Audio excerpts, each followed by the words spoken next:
Hi hello friends, good morning అండి. మీ అందరికి కూడా ఈరోజు సోమవారం కాబట్టి సోమవారం రోజు నా పూజా మందిరంలో పూజ అయిపోయిన తర్వాత శివలింగానికి ఇట్లా అభిషేకం చేసుకున్నాను.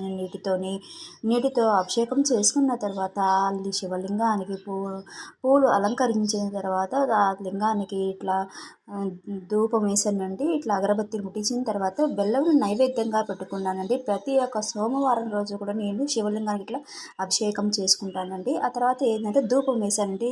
పూజా మందిరంలో ధూపం వేసిన తర్వాత ఈ ఇంట్లో కూడా మొత్తం ఇట్లా ధూపం వేస్తామండి. వారంలో ఒక రోజు ఇట్లా ధూపం వేసుకుంటే ఏంటంటే మన ఇంట్లో ఉన్న ఏమన్నా నెగిటివ్ ఎనర్జీ అనేది కూడా పోతుందనేసి మా యొక్క నమ్మకం అండి. ఏంటంటే పోతుందో నాకు తెలియదు, కానీ మనకు ఒక మంచి ఫీలింగ్ అనేది ఉంటుందండి.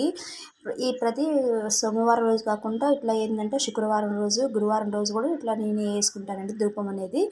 ఆ తర్వాత ఏంటంటే ఈ శివలింగంకి పూజ అయిపోయిన తర్వాత దానికి హారతి ఇచ్చారండి. హారతి అయిపోయిన తర్వాత బెల్లం నైవేద్యంగా పెట్టుకున్నానండి.